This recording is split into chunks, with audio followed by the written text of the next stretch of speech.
So I just want to start by saying thank you so much for everyone for coming today. I'm Laura. I'm Policy and Advocacy Manager at Cardiomyopathy UK. I think I've met most people here. A lot of you are either at the workshop or had involvement in the steering group or were partnered with us on this partnership but to determine the research priorities for cardiomyopathy. So I actually was the lead for the project and was really excited to kind of go through this whole process to come to where we are today, where we're launching the priorities for cardiomyopathy research. Forgive me, by the way, I'm also admitting people into the room at the same time, so not multitasking terribly well at this point. Yeah, I'm really pleased that we're here today anyway, and thank you so much for coming. Just a little bit of housekeeping for today. Please can you make sure that when we got the main speakers that you are just on mute. But later on we will have time for some questions, so obviously feel free to unmute yourself to ask a question. And as you can see, I'm recording the session today, our launch today, just so we have a really nice record of the whole thing.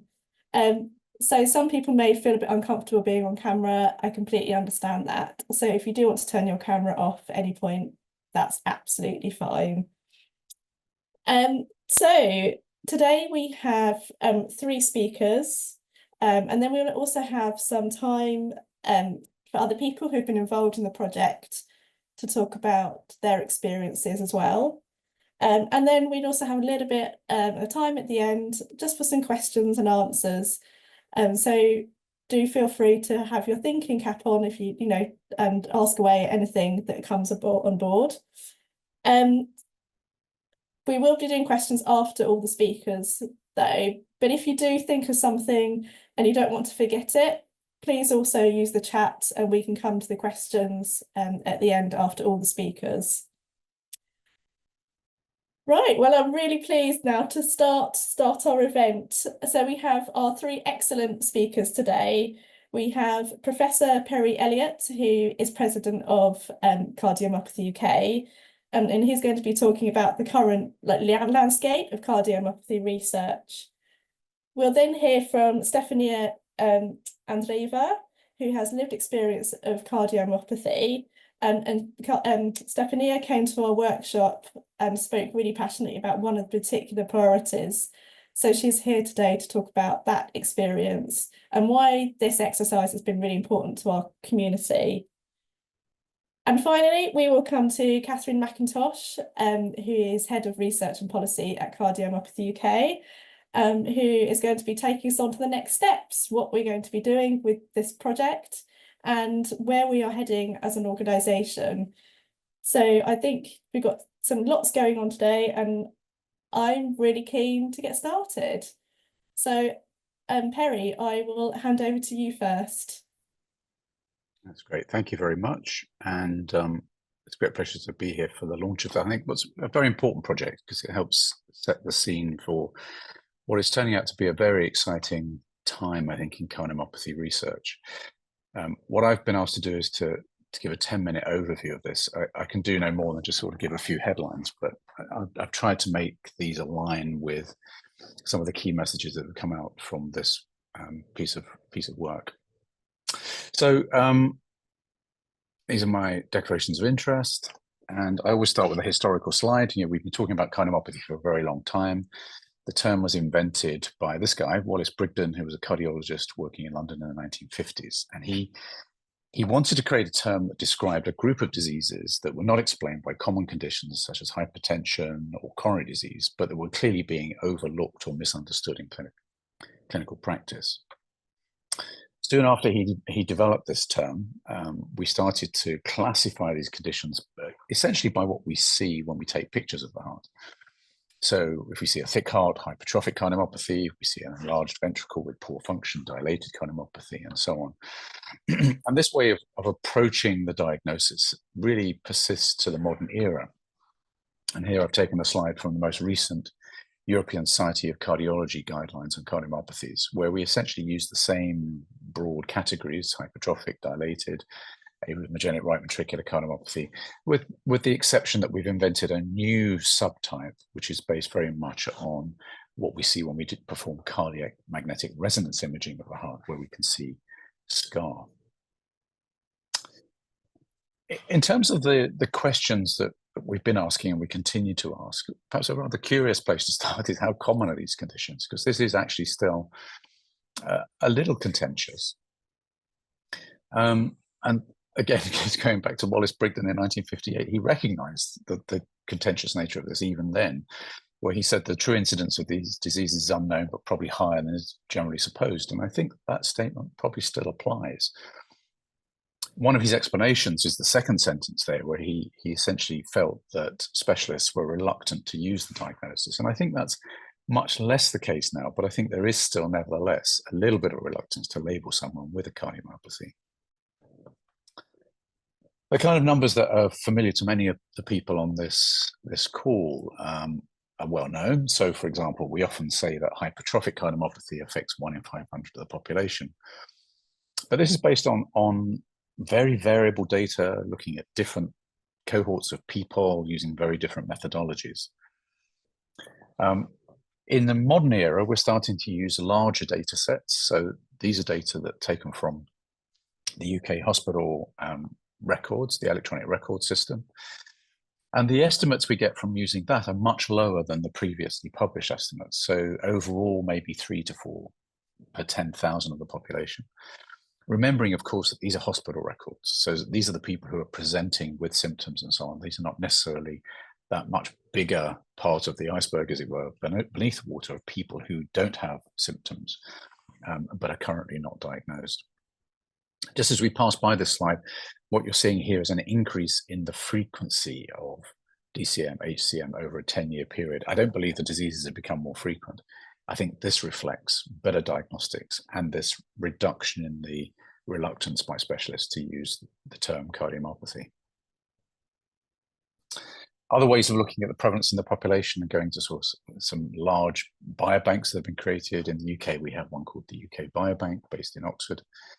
Interestingly, if you use that, which is several hundreds of thousands of people, you come up with the same number for hypertrophic cardiomyopathy, 1 in 500.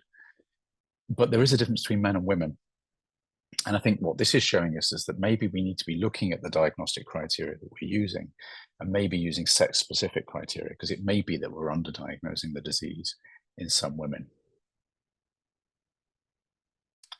A second issue, and this has come out in this exercise, is the role of genetic testing. And this is important in cardiomyopathy because we recognize that many of the cardiomyopathies, in fact, all of the cardiomyopathies, can be genetic in origin.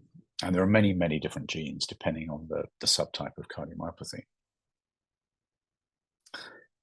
I think as a clinician, what I always try to do is to ask myself why I'm doing a test. So why would we be interested in a patient's genetic makeup? Well, it's to confirm a diagnosis. If we found hypertrophic cardiomyopathy on an echo, we find a gene that's associated with that helps confirm it. It has a profound effect in screening families, so identifying other family members who may be carrying the same genetic variant and who are at risk of developing the disease in the future. We would like to use genetics to help us in determining prognosis and therefore preventing complications.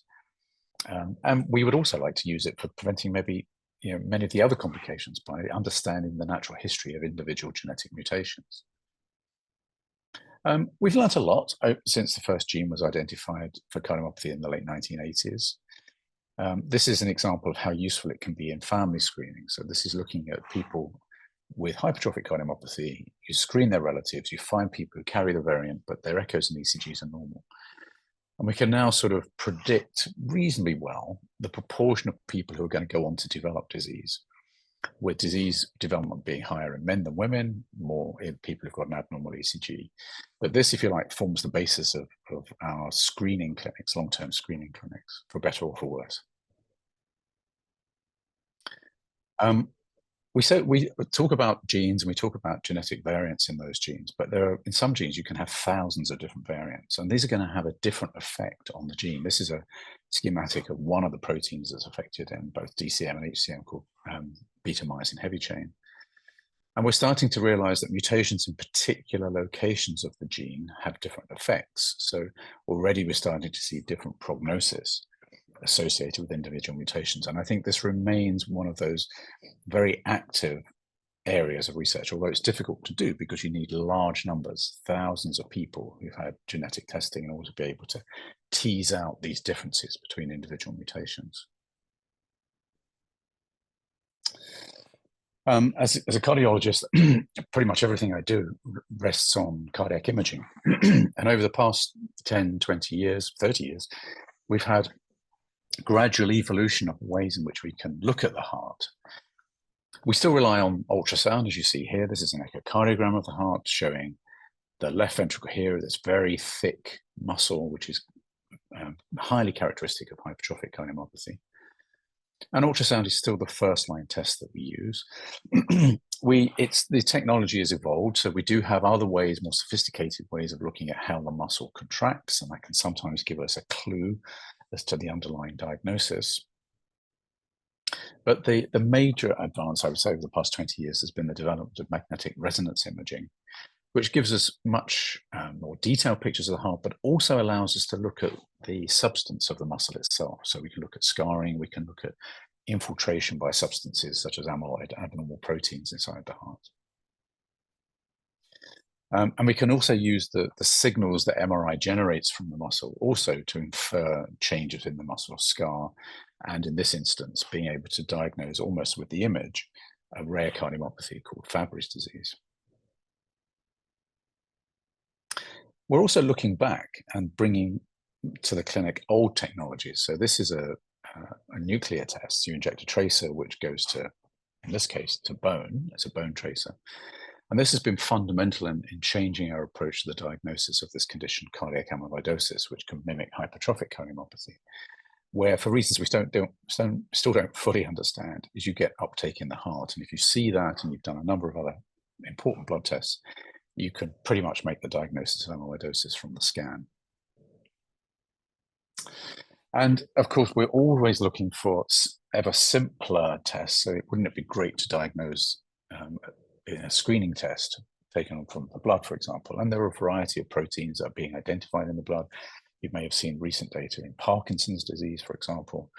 Well, this was one that we discovered a number of years ago, but there are many other examples of trying to develop blood tests which allow us to rapidly screen individuals without necessarily recourse to expensive imaging technologies. Of course, I think what we're all interested in, and where there is now huge activity and excitement, is how do we treat these conditions? Now, it's not that we don't have treatments at the moment, we do. We follow general principles for all cardiomyopathy around managing symptoms, around family screening and explaining and managing genetic risk, about preventing disease-related complications, in particular sudden cardiac death, and also in obviously modifying lifestyle, managing pregnancy, etc. And then for each of the individual cardiomyopathies, we have specific management issues for which we have drugs and we have devices, and we have, in some cases, operations. So we can already do quite a lot. As an example of that, we've developed over the past decade or more tools which allow us to identify people who are at high risk of sudden death. We started with hypertrophic cardiomyopathy, but we now have other tools coming through for dilated cardiomyopathy, arrhythmogenic cardiomyopathy. And these allow us to be a little bit more rational in our approach to prophylactic implantation of defibrillators in an attempt to prevent people from dying suddenly. Here too, there is innovation. I mean, putting in a defibrillator is obviously a big thing, and they can have long-term consequences, particularly in relation to leads, because with a conventional device, we have to put those actually inside the heart. They can cause problems in the long term. So companies are developing technology such as this, the SICD, where there's nothing inside the heart, but it's a subcutaneous lead. And there's ongoing technical development all the time. So do we need any new therapies? Well, yes, we do, because we recognize that for many of the people with cardiomyopathy, they live with their disease. They manage. We've got drugs which can maybe take the edge off symptoms, but we don't fundamentally change the natural history of the disease. So we don't modify the disease with our drugs. And in many people, they remain symptomatic or have side effects with the drugs that we give. An example of a frontier, if you like, in therapeutics is in hypertrophic cardiomyopathy, where we recognize that whilst we spend an awful lot of time appropriately identifying individuals who are at risk of dying suddenly, actually the big problem over the course of a lifetime is heart failure. And if you wait 10 or 20 years and you have your disease, increasingly people develop symptoms of heart failure. And at the moment, we don't have any treatment which prevents that. As an example of how things are rapidly changing, we're now starting to see the emergence of drugs which modify the natural history of heart muscle disease. This was perhaps the first example. This is in amyloidosis, this disease which may affect 30% of people with a thing called HFpEF, so where you have heart failure but a normal function on an echo. It's related to aging, and there are now drugs which can reduce mortality, both tablets and also more exotic therapies that are given by injection. And we even now have therapies which have the prospect of curing the disease, of actually reversing this deposition of abnormal proteins inside the heart, as shown here on this slide. We've got other drugs now which are being developed for treating what can be problematic symptoms. So, for example, in patients with hypertrophic cardiomyopathy, many have this odd movement of what the inlet valve of the heart, the mitral valve, where it causes obstruction to the outflow from the heart. We can treat that to some extent with beta blockers and other drugs. We may have to do an operation to remove the muscle, but we now have a new class of drugs which actually alter the way in which the heart contracts and relaxes.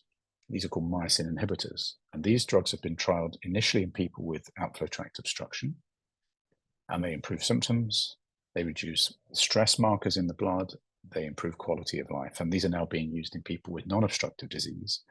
And versions of the same drugs are also being evaluated in other cardiomyopathies, for example, dilated cardiomyopathy. Most exciting, perhaps most speculative, is the fact that many of these diseases are genetic in origin. So can we do something about the underlying genetic defect? And there's a whole suite of ways in which we can do that, at least in theory now. And this story has now started. So some people have genetic mutations, which mean inside their heart muscle cells, they don't produce enough of a particular protein.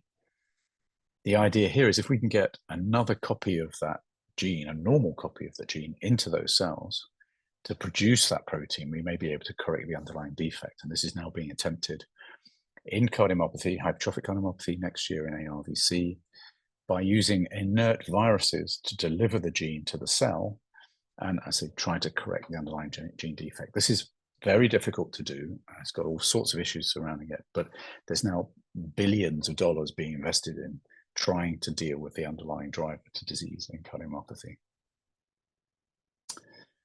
And this is just a slide I pinched looking at sort of pipelines, drug development pipelines for dilated cardiomyopathy. I could do the same for hypertrophic cardiomyopathy, showing some of the many companies that are now investing in this area. So I think, if we're going to, there are lots of things to look at in cardiomyopathy, but the one that I think is really fizzing at the moment, and which I think is going to change the landscape of cardiomyopathy over the next 5 to 10 years, is therapy, disease modification, and perhaps even cure. And that's where I'll stop. Thank you very much. Thank you so much, Perry. That was absolutely fascinating. I know I found that really interesting, and just goes to show the pace at which things are happening at the moment, and why it's even more important that we've had this project now to have that say and being able to kind of almost influence what other research that is going on. And thank you so much as well for touching on some of the priorities that came through from our process. Really pleased to see some things are in the pipeline too. Thank you so much for that, Perry. So now we will move on to Stefaniya. So Stefaniya came to the workshop, participated in the workshop. So just a little bit of background about the process of the future research priorities. We had 2 surveys which went through to establish the questions or the kind of topics that we could potentially prioritise. And these questions came through different kind of filters, as it were, to a final workshop which took place in early February this year. And at that workshop, we had people with lived experience of cardiomyopathy as well as healthcare professionals there. So it's a really great thing to see everyone having that equal voice and being able to input on, on that kind of equal basis. Everyone's opinion is really important.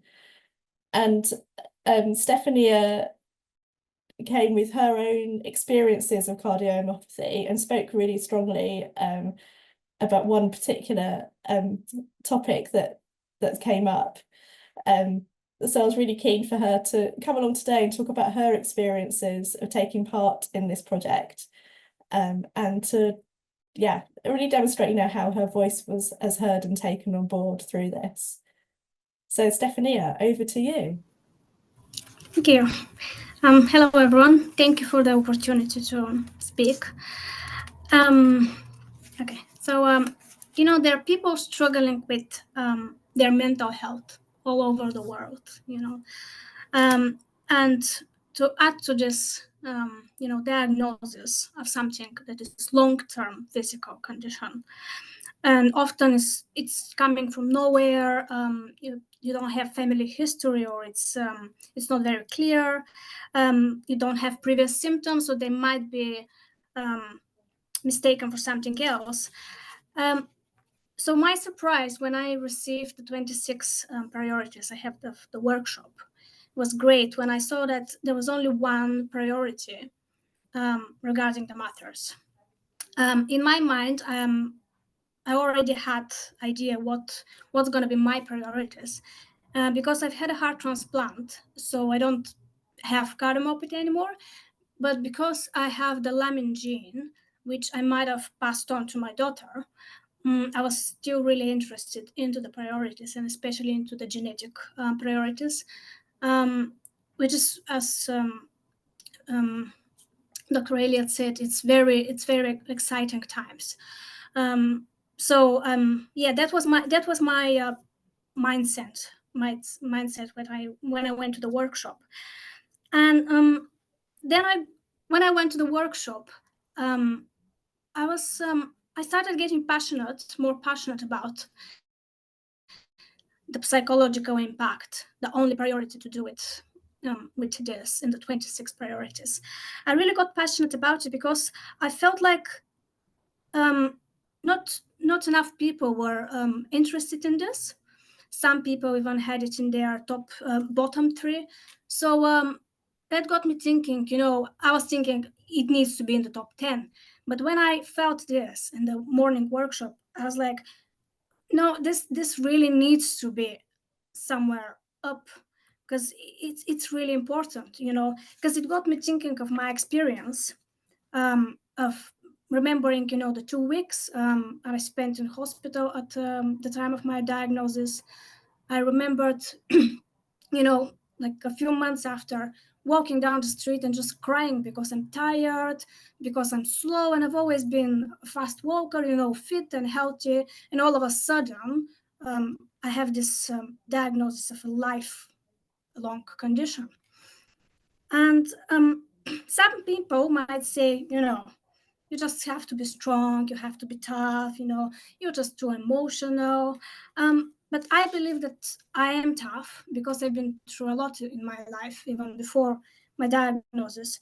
So, I was tough, but this new thing, that the trauma of being on the brink of death, because that's what I was told.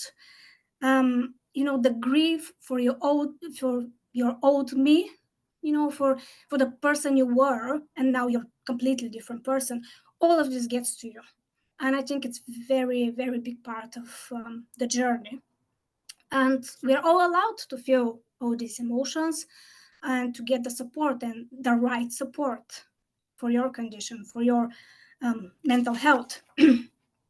So yeah, that really got me passionate in the workshop. I found the workshop really, really good, really well organized. I felt like I could voice my opinion and I could be heard, and my opinion could be respected the same way I respected every other opinion. And it was good to see that there are people who think like you. And one person was Pauline Aston. You forgive me if I'm pronouncing it wrong. This was the psychologist who was in the morning group I was part of. And well, obviously she's a psychologist, so the psychological impact was important to her. But I felt supported and even more, how to say, I could voice my opinion and know that at least someone supports me and understands in a way. Because I was a bit surprised that I understand, physicians, all the medical people who are there. Most of them talk about genetics, the treatments, but I was surprised that there were patients who were like, no, psychological impact is not that important. So yeah, all these things really got me going to support this cause. And I was really, really pleasantly surprised when it actually came up on the top. And because yeah, it's a huge thing. It needs to be talked about, because I think it's still overshadowed by everything else. So I'm really glad that it ended up like this, and I took a little part in it. Yes, thank you. Thank you so much, Stefaniya. It's really great to hear how you found that process, and really pleased that you felt empowered and you felt listened to in this, and that's the most important thing. Everyone had their chance to have their say and to be able to express themselves, whichever background you're from. So yeah, that's really great. Thank you so much for talking about that today. So now we're going to move on to the future with Katharine, who's going to talk about next steps and where we're going as an organisation. Thank you, Laura. I'd like to just start by saying that the whole PSP process started before Laura and I actually started working at Cardiomyopathy UK. So thank you to everyone, particularly anyone on the call who helped contribute to kicking the work off. But also particularly thank you to everybody who's made the project what it's been and contributed all the way along. Particularly the steering group and all the workshop participants, but also everyone who even just contributed to the surveys. Everyone who played a role has made this what it's been, and has played a huge role. So thank you so much. Yes, what the key bit now is what we do with all of this. So it's great that we've got these top 10. This is the report. I hope everyone's had a chance to look at it. Oh, that is scrolling very fast indeed. So just there we can see the full list of the top 10, although also towards the end of the report there's questions 11 to 26, which mustn't be forgotten. So at Cardiomyopathy UK, we're really at the point of deciding, our direction for future research, and we've got an exciting 5-year strategy which outlines our research direction. And I'm very excited to say that we are heading in the direction of becoming a grant-making charity. So I can't say too much about that now, but look out for announcements later in the year. So this PSP process has really helped us to understand how important research is, but also the areas where there isn't research happening. So when we're making announcements about that grant-making process, you can rely upon the fact that the PSP top 10 will certainly feature in terms of decisions that we make about which research that we are going to be funding as we go forward. So do sign up to our research emails if you haven't already, and we look forward to telling you more about that in due course. We already undertake research partnerships, providing patient insights, helping connect researchers to the cardiomyopathy community, and sharing our expertise with researchers to enhance their research work. So going forward, we're ensuring that we make sure to prioritise research that coheres with the James Lind Alliance top 10 and to a lesser extent the top 20. So if researchers approach us in the future and we can't sort of see where their research fits with the top 10 or indeed the top 20, we may not be supporting them, willing to support them in the same way, because we need to make sure that the research that we are supporting and that the researchers we're working with are working with on priorities as prioritised by the whole community. So that's another way in which we are making sure to embed these priorities in our work going forward. In our own research, we're doing work on an ongoing basis. And something that we're looking at is whether we can do anything to help work up research questions or bring researchers together to look at the way forward with each of these questions to make sure that more research is happening. Because what we really need is to generate more research on each of these questions. The James Lind process has been in place for a while now, and those charities who first did them are at the point of redoing their top 10. So a decade has passed since they first did their top 10. And I'm sure everyone would agree that we would love to be in the position in 10 years' time where we need to redo the James Lind Alliance process, because so much research has happened that a lot of these questions have largely been answered. So as at Cardiomyopathy UK, that, I suppose, sets out the ambition to help make sure that that happens in everything that we're doing in our research work. So just to end by saying that it's a really exciting time for research at Cardiomyopathy UK, and the future research priorities means we know what people want and need from research, and that we're going to make that happen. And that we want to make sure that everyone with cardiomyopathy who wants to be involved along the way has the opportunity to do so. And that's something else that's one of our ambitions, is to make sure that everyone who wants to be involved in research gets that opportunity. So I will end there and say, please do, if you haven't had a chance, read the report, and I'll hand back to Laura. Thank you. Thank you so much for that, Katharine. So as you can see, there is a lot going on and a lot more to come. So this is, I kept saying it a lot at the time, but just the start of a journey as well with the publication of these priorities.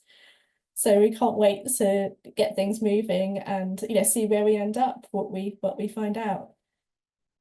As Katharine just hinted at, this was very much a big team effort to get to this point, and I have to say I wouldn't have got this far without the support of a fantastic steering group who really kept things moving, and helped me to make decisions and helped us all to make decisions. And we were certainly one of the quickest priority setting partnerships. The James Lind Alliance was incredibly impressed about how quickly we managed to get through the process. So yeah, my huge thanks go to every person who's involved, everyone who helped promote the surveys, who completed surveys, everyone in the steering group, and all the partners as well who helped us to distribute the surveys, and now at this point as well helping us to disseminate the report. So I just want to open it up now, and if anyone else who's been involved wants to say how they found the process, or give their thoughts on where we've come to today, do feel free.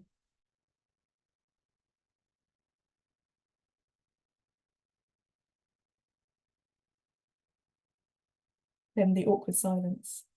Hi, it's Chris. I've got a question for Professor Elliott. What I didn't quite follow was if your heart cell structure and the muscle structure has been abnormal for many years. How do you undo that with treatment? I wasn't really clear from. I can understand how you could do genetic alteration, getting someone very young before it's really developed fully. But once you've got it, and I'm 70, so a bit late to do anything about it, I guess. How would you undo that? Yes, great question. I mean, if you'd asked me that question 10 years ago, if you'd asked me that question 5 years ago, I'd have said exactly what you infer in your question, that it's probably gone too far, and there's a significant amount of irreversible change. I think we're entering a whole new time now. I think some of these assumptions are going to be challenged. So, for example, in the mavacamten trial, we've already started to see normalization of electrocardiograms. We've started to see reduction in left ventricular thickening. Things that would have been science fiction before the study. So I think there may be elements of all cardiomyopathies which could be reversible.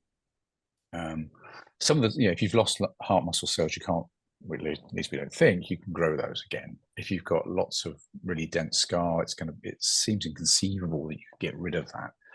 But this is one of the big challenges of gene therapy, is we don't know what it's capable of doing.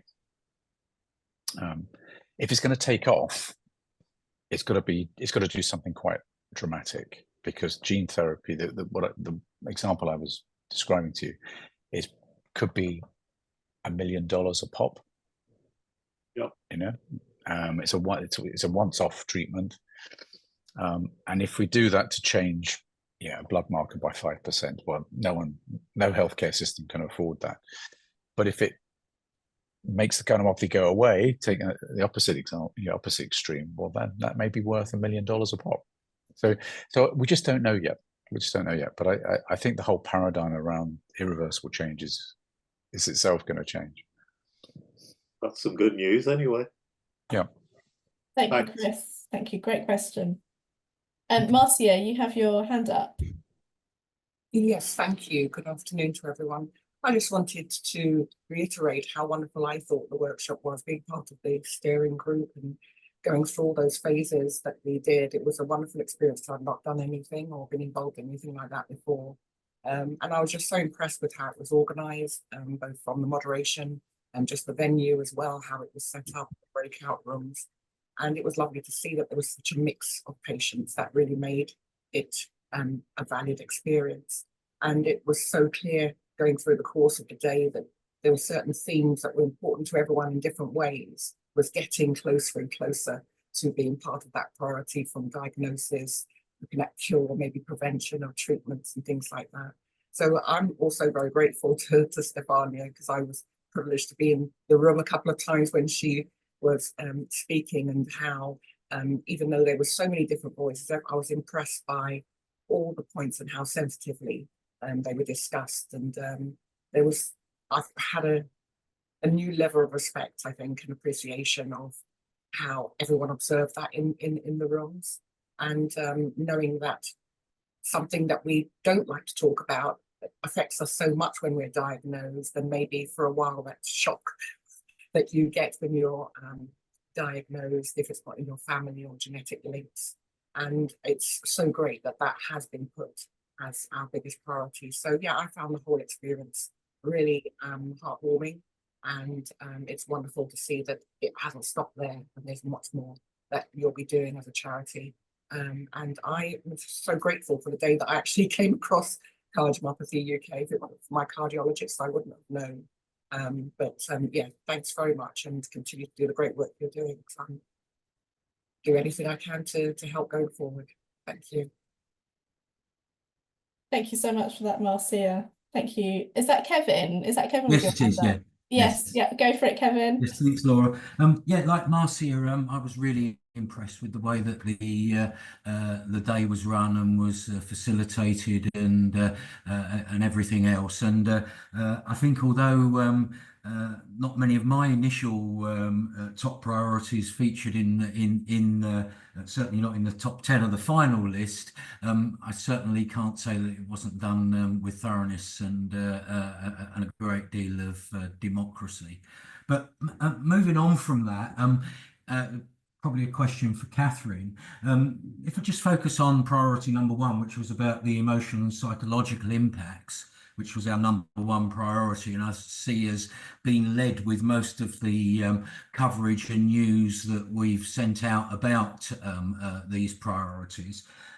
Is there any way we can piggyback with other larger charities that where patients face similar challenges? For instance, I could imagine somebody diagnosed with Parkinson's disease also faces serious emotional and psychological impacts, and I would have thought the bigger charities may already have done this work or done some of the work. And is there any way that we can participate and cooperate with other such charities, rather than starting from scratch? Thank you, Kevin. Yeah, it's a really good point. So certainly we're in touch with some of the larger charities with regard to some of our policy work. We sit with Parkinson's UK and some other charities on the long-term mental health long-term conditions alliance coalition, sorry. So doing some behind the scenes influencing work to try and improve provision for people with all long-term conditions. So for example, trying to improve provision of the IAP long-term condition services, trying to get government to pay more attention to mental health of people with long-term conditions.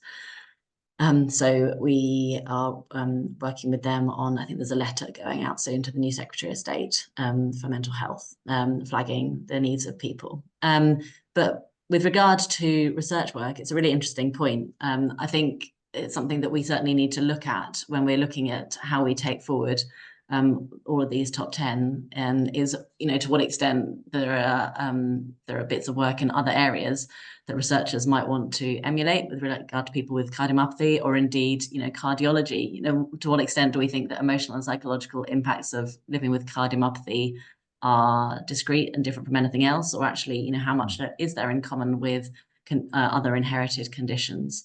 I think that is going to be a question for researchers to answer. So I think our role is going to be to try and make sure that researchers are supported in that, and finding different means to do so. Okay, thank you. Thank you very much for that. And Sandra, you're next on the list.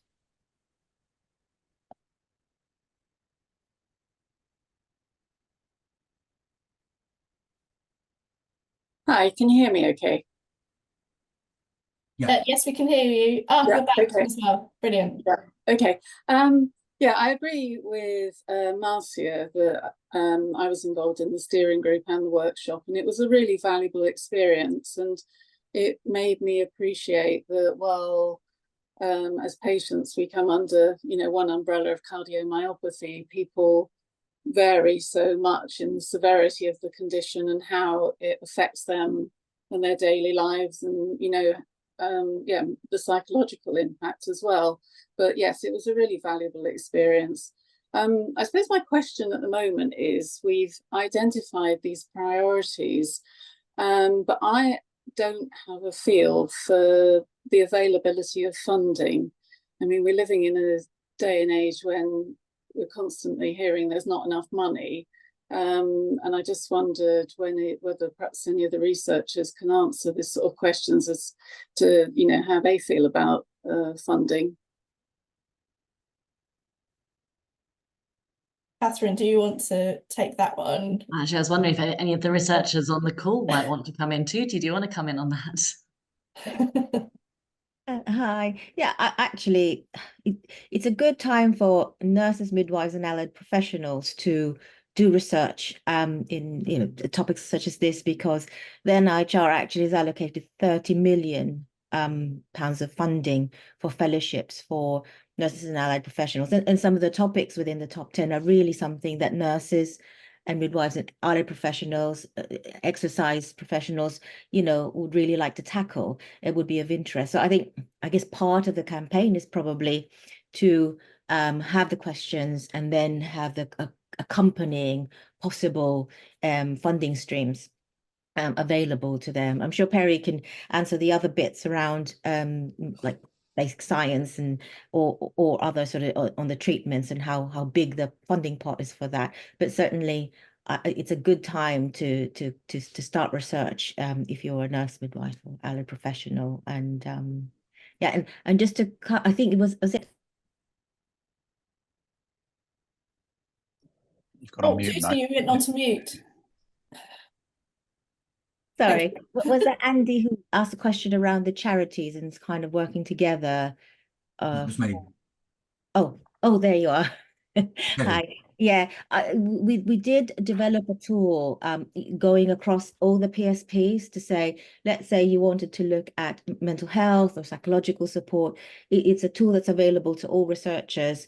And the main authors with this are the Oxford group, but you can actually filter, and then it will come out with all the common sort of PSPs with the same concern. So in some ways, the researchers can work together on those kind of things. But unfortunately, because our PSP came out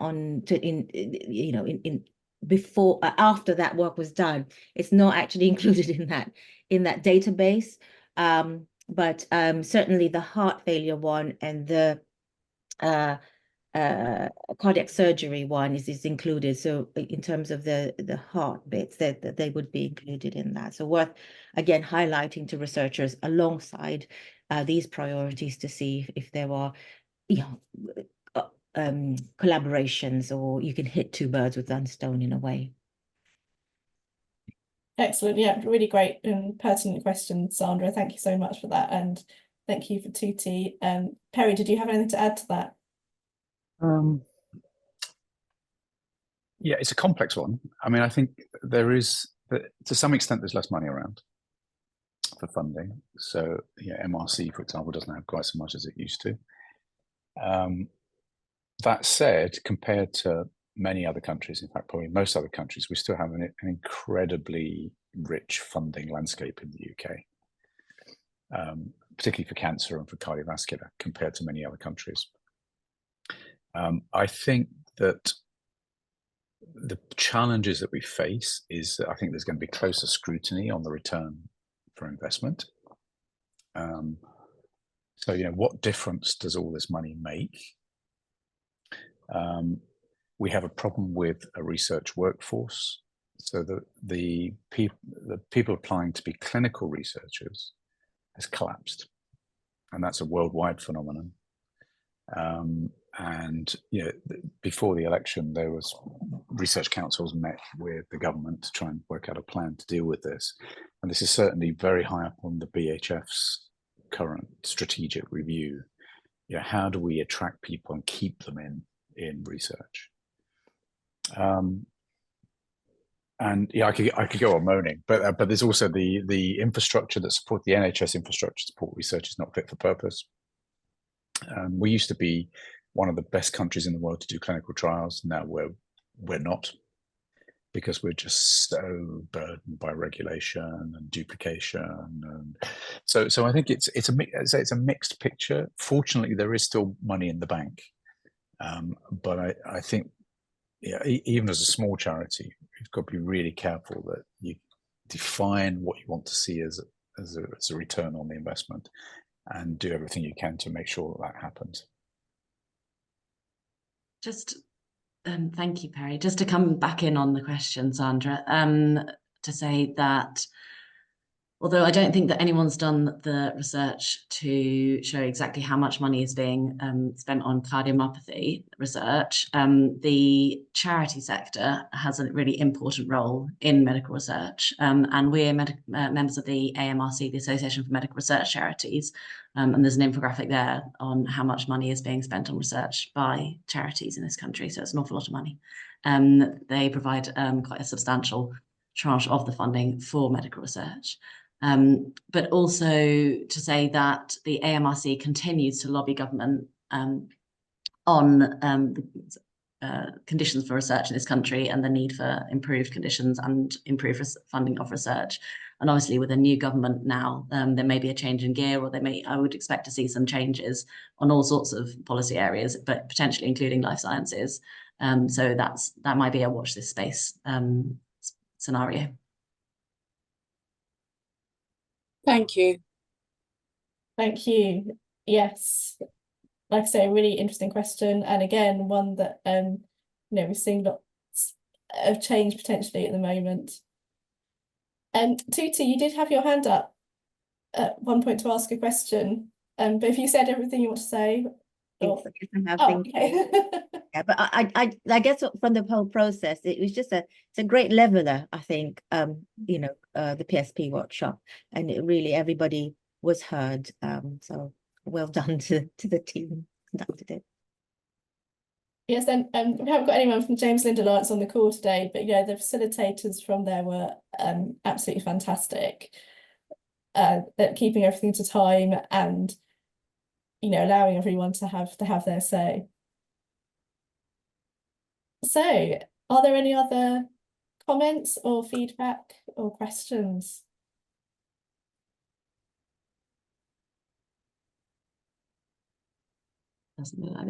Annie? Can I just ask Professor Elliott just a question, if you can just briefly answer it? And how does mavacamten help people that haven't got obstructive disease in HCM? Because I thought the whole point of mavacamten was to relieve obstruction. So it does reduce the force of contraction, which is one of the ways in which you reduce the obstruction, because the harder your heart beats with hypertrophic cardiomyopathy, the more likely is you're going to push that valve into the muscle such that it gets in the way. And that's why they started with obstruction. But it does lots of other really interesting things, which may actually be more important. It actually helps the heart to relax. And there are very few, if any, drugs that do that. And so there are now 2 major trials that will be reporting in the next 6 to 12 months in people with non-obstructive disease, to see if by making the heart relax, maybe it's relevant to the question we had earlier about whether you can maybe reduce the thickness of the muscle, whether you can actually improve symptoms with non-obstructive disease. So it's not just simply a sort of a me too beta blocker. It does many other really interesting things to the muscle. Okay, thank you. Thank you. So thank you again to everyone for coming along today, and thank you so much to Perry, Stefaniya and Katharine as well for speaking. And it's been a fantastic project to be involved in, and as Tutu said, a great leveler. Really, having the involvement from healthcare professionals and the people with lived experience has been fantastic. And I certainly heard quite a few people saying on the day they felt really empowered, and to me that just kind of made me feel really happy as well, that people felt that they could have something to take along to clinicians as well and say, but look, this is a priority. If you're going to do research, please consider doing research in this. And that's really important as well. So that to go from that, we all now have that role to play to make sure that we do get this research to take place. And Katharine has talked a lot about that, about what we're going to be doing to try and engage researchers and make sure that this all happens. But for now, I just want to say thank you so much to everyone for coming along today. And I'm really glad that you've been able to see the reports. And let's see what happens. Keep working. Let's see what happens in the future.